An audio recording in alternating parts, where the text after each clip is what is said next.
was a splendid evening in London's high society. Sir Reginald Worthington, an esteemed member of Parliament, was hosting a lavish dinner party at his stately mansion. The dining hall was aglow with the light of a crystal chandelier and decorated with the most exquisite floral arrangements.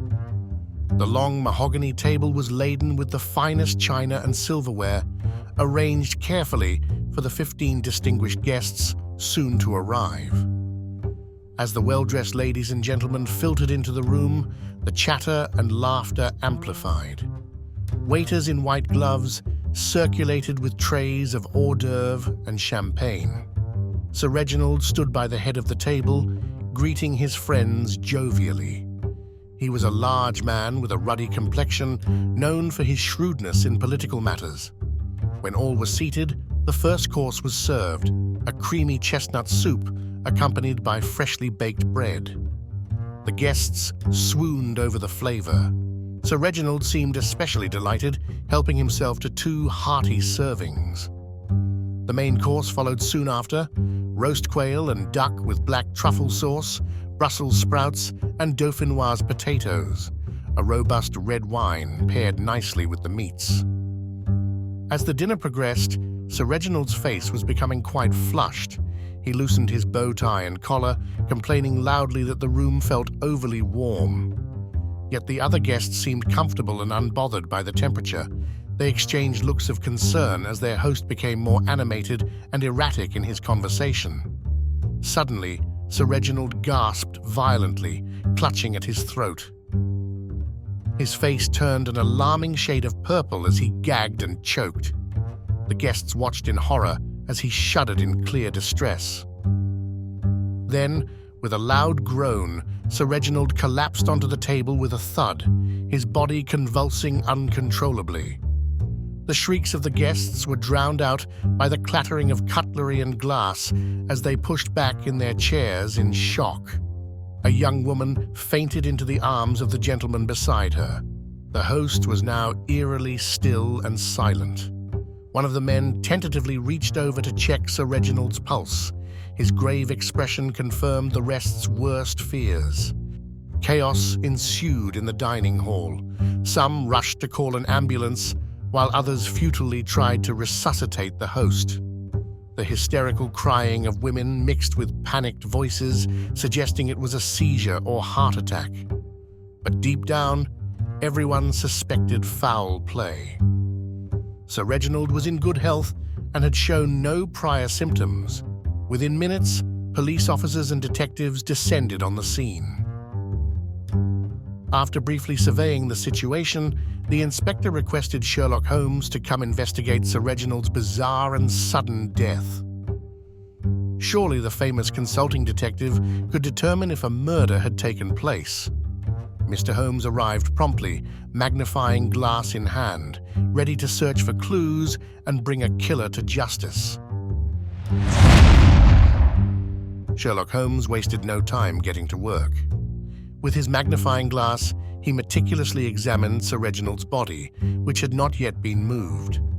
Holmes noted the purplish discoloration of his face and the faint trace of white foam around the mouth. Interesting. Next, he surveyed the dining table, analyzing the placements of glasses, plates, and utensils. The detective then began interviewing the dinner guests, one by one. He guided them into a private study to avoid any contamination of their testimonies. The first was Lord Edmund Pym, a close friend who had known Sir Reginald over 20 years. Lord Pym appeared genuinely grieved by the loss, his eyes red-rimmed. "Reggie didn't deserve this end," he kept muttering. Next was Lady Lavinia, an elderly cousin of the deceased who often opposed his political maneuvers. She seemed more irritated at the inconvenient demise than sorrowful. When Holmes asked her whereabouts leading up to dinner, she replied curtly, "Writing letters in my room, of course." Other key witnesses included Mr. Jonathan Wright, Sir Reginald's young protégé, who stood to gain a parliamentary seat with his mentor's passing. He was overly dramatic in his grief.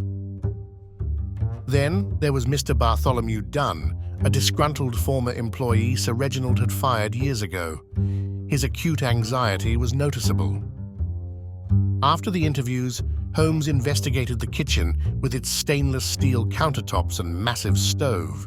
He found a scrap of paper by the rubbish bin with traces of white powder, a sample he bagged for testing. Oddly, one cabinet of glasses was inexplicably empty and wiped clean. Interesting again. Holmes returned to closely inspect the dying man's preferred seat, running his fingers along the engraved edges. Under the tablecloth, he discovered a tiny pinprick hole in the left pant leg of Sir Reginald's suit. The placement suggested it happened while seated. "Inspector, I shall require another look at the room where Sir Reginald dressed tonight," Holmes requested. "Also, bring the background files on all present at dinner. I'm tracing a web that implicates multiple suspects, but fear not, the truth will reveal itself soon."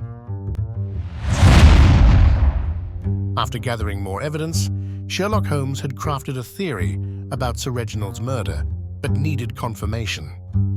That night, he concealed himself in the study adjacent to the dining hall to keep watch. Around 2 a.m., a stealthy figure crept into the room. In the moonlight, Holmes spotted the silhouette of Jonathan Wright, Sir Reginald's protégé. The young man hastily gathered up documents and a glass vial from the table before turning to leave. "Not so fast, Mr. Wright," Holmes announced, stepping out of the shadows. "Destroying evidence only shows your guilt." Wright froze, caught off guard. Then he made a frantic attempt to flee, but Holmes subdued him. Back in the study, Wright finally confessed, seeing he was caught. "Yes, I killed Sir Reginald, but you don't understand why," he began. Holmes leaned back silently, letting the man speak. Wright revealed he was Sir Reginald's illegitimate son from an old affair. But the politician refused to acknowledge him, threatening to end Wright's career. By poisoning his father and inheriting the estate, he could secure his legacy. On the night of the dinner, Wright had slipped poison into Sir Reginald's wine glass earlier in the evening. He later stabbed him with a poison-laced pin at the table, which induced a fatal seizure. Holmes commended Wright for a clever murder plot, but justice had still prevailed. The next day, the inspector arrived to arrest Wright for murder and obstruction of justice. Later, at 221B Baker Street, Holmes recounted to Dr. Watson how he uncovered the truth by linking all the odd clues: the poisoning symptoms, the missing cabinet of glasses, the pinprick hole. He had solved the case of the poisoned politician.